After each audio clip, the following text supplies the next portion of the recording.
निर्वाण। इसी बात पे मेरी माँ ने एक बात कही थी कि मनोज, जिसको सफलता नहीं मिली है ना उसको बेवकूफ नहीं समझ।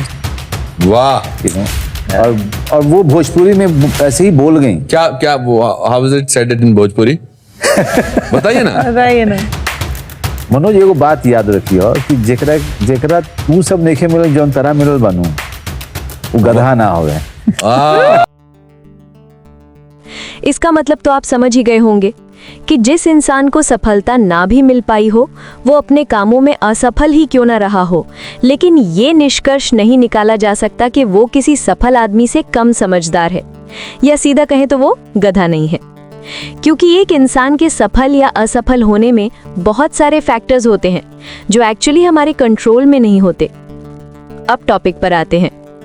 क्या लाइब्रेरी में पढ़ रहे सभी बच्चों का सिलेक्शन हो जाएगा?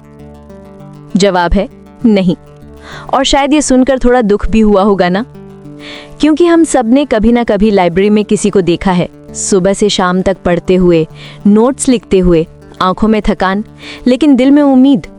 फिर भी सबका सिलेक्शन नहीं होता। लेकिन सवाल ये नहीं है कि सबका सिलेक्शन क्यों नहीं होता, सवाल ये है कि क्यों कुछ लोग उसी जगह से निकलकर टॉपर बन जाते हैं। और इस वीडियो में हम उसी का जवाब ढूंढने वाले हैं, इमोशन से भी, लॉजिक से भी, साइकोलॉजी से भी। पहला और सबसे जरूरी, अपना वाई क्लियर करो। मैं ये एग्जाम क्यों दे रहा हूं? खुद के लिए, पेरेंट्स के लिए, या सोसाइटी के लिए? अगर जवाब है सोसाइटी या लोग या पेरेंट्स, तो माफ कीजिए, आपकी मेहनत हमेशा कम पड़ जाएगी। क्योंकि जो बंदा अपने लिए लड़ रहा है ना, अपने सपनों के लिए लड़ रहा है, वो हमेशा आपसे आगे निकल जाएगा। ये बात सिर्फ पढ़ाई के लिए नहीं है।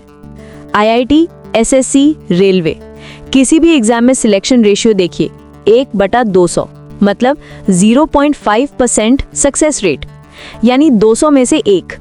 क्या आप हैं वो 200 में से 1? सोच के देखिए। ये लड़ाई किसी और के अगेंस्ट नहीं है, ये लड़ाई अपने आप से है कि क्या मैं इतना टाइम और एफर्ट लगाने के लिए रेडी हूं। और हाँ, कंपैरिजन बिल्कुल मत कीजिए। सबकी अपब्रिंगिंग अलग होती है। हो सकता है जब आप घर पर गिल्ली डंडा खेल रहे थे तब कोई साइंस ओलंपियाड में भाग ले रहा हो, या जब आप ट्यूशन पढ़ने जाते थे कोई अपने माँ बाप के साथ मजदूरी पर जाता हो। साइकोलॉजिस्ट एंडर्स एरिक्सन ने अपनी रिसर्च में 10,000 आवर रूल दिया था कि किसी भी फील्ड में एक्सपर्ट बनने के लिए 10,000 घंटे प्रैक्टिस करनी पड़ती है। अब देखो यूट्यूब पर कितने थंबनेल्स मिलते हैं, 6 महीने में IAS, 3 महीने में GST इंस्पेक्टर, 90 दिन में टॉपर। पर सच ये है कि 6 महीने में तो अल्फाबेट सीक्वेंस भी पूरा याद नहीं होता। अच्छा बताओ, S किस नंबर पे आता है अल्फाबेट में? सोचना पड़ा ना? तो अभी काफी मेहनत बाकी है। अगर 10,000 आवर रूल को 1 साल में अचीव करना हो तो रोज 27 घंटे पढ़ना पड़ेगा, और हमारे दिन में तो सिर्फ 24 ही होते हैं। सो क्लियरली शॉर्टकट्स काम नहीं करते। लेकिन इसका मतलब ये भी नहीं कि होप खत्म हो। बस एक चीज समझो, टाइम को चैलेंज करो, इग्नोर नहीं। इलॉन मस्क ने एक बार कहा था, अगर तुम्हें अपना घर 30 दिन में साफ करना है तो 30 दिन लगेंगे, अगर वही काम 3 दिन में करना है तो 3 दिन लगेंगे, और अगर वही काम 3 घंटे में करना है तो 3 घंटे लगेंगे।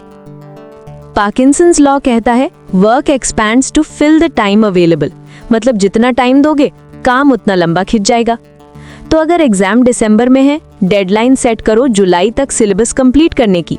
फेल हो जाओ तो कोई बात नहीं, कम से कम उन लोगों से तो आगे रहोगे जिन्होंने डेडलाइन सेट ही नहीं की। अब कंसिस्टेंसी और डिसिप्लिन की बात करते हैं। रोज लाइब्रेरी जाना, पढ़ना और अपने रूटीन पर टिके रहना, यही स्ट्रॉन्ग फाउंडेशन बनाता है। लेकिन सच ये है कि लाइब्रेरी में पढ़ने वाले सभी टॉपर्स नहीं होते। जैसे क्रिकेट में RCB और चेन्नई सुपर किंग्स दोनों अपना बेस्ट देते हैं, लेकिन जीत एक ही टीम की होती है। किसी दिन लक चलती है, किसी दिन प्लान। अब दिमाग में चल रहा होगा कि अगर लक से ही सक्सेस मिलती है तो मैं हार्डवर्क क्यों करूं? तो ऑनेस्टली ये अपने आप में एक बहुत कॉम्प्लेक्स टॉपिक है। इसकी बात हम नेक्स्ट वीडियो में करेंगे। आज AI के जमाने में प्रॉब्लम रिसोर्सेज की नहीं है, प्रॉब्लम है इंफॉर्मेशन ओवरलोड की। पहले हम टीचर ढूंढते थे, आज टीचर इतने हैं कि डिसाइड ही नहीं होता किससे पढ़ें। उसके लिए फिर YouTube सर्च करते हैं कि कौन सा टीचर बेस्ट है। वहां सब वीडियो में अलग अलग बेस्ट मिल जाते हैं। कंफ्यूजन ही कंफ्यूजन है ना। सेम बुक के 4-4 ऑथर्स। ब्लैक बुक खत्म नहीं होती तब तक मार्केट में व्हाइट बुक आ जाती है। अपने आप का पैटर्न समझना पड़ेगा, किस टाइम पढ़ना पसंद है, किस टॉपिक पे ज्यादा फोकस चाहिए। मैं खुद संडे का ब्रेक कभी फिक्स नहीं करता था, क्योंकि अगर वीकडेज में कोई काम आ गया तो मेरे 2 दिन बर्बाद। इसलिए मैं काम के हिसाब से वीकेंड चूज करता था। और एक और टिप, ज्योमेट्री के एक भारी भरकम सवाल और रीजनिंग के अल्फाबेट कोडिंग दोनों के सेम मार्क्स होते हैं, तो टाइम वेटेज के हिसाब से दो, इमोशन के हिसाब से नहीं। और हाँ, एक और चीज, बैकअप प्लान बनाना वीकनेस नहीं होती, स्मार्टनेस होती है। जैसे पंकज त्रिपाठी ने कहा था, मेरे पापा ट्रैक्टर नहीं ले पाए इसलिए मैं एक्टर बना, अगर वो ट्रैक्टर ले लेते तो मैं भी आज एक किसान होता। मतलब हर सेटबैक में कोई हिडन ब्लेसिंग होती है, बस अभी वो डॉट समझ नहीं आ रहा, लेकिन जब पीछे मुड़कर देखोगे तो समझ आएगा कि सब कुछ क्यों हुआ था। तो सवाल फिर वही, क्या लाइब्रेरी में पढ़ने वाले सभी स्टूडेंट्स का सिलेक्शन होता है? नहीं, लेकिन हर वो बंदा जो लाइब्रेरी में अपनी कहानी लिखने आता है, उसका एक नया वर्जन जरूर बनता है, और वो वर्जन किसी सिलेक्शन लेटर से भी ज्यादा पावरफुल होता है, क्योंकि असली सिलेक्शन एग्जाम में नहीं, माइंडसेट में होता है। अगर आप अभी तक इस वीडियो को सुन रहे हैं तो इसका मतलब आप में वो सीखने वाली क्वालिटी है जो सब में नहीं होती। ऐसे और वीडियोस के लिए सब्सक्राइब करें।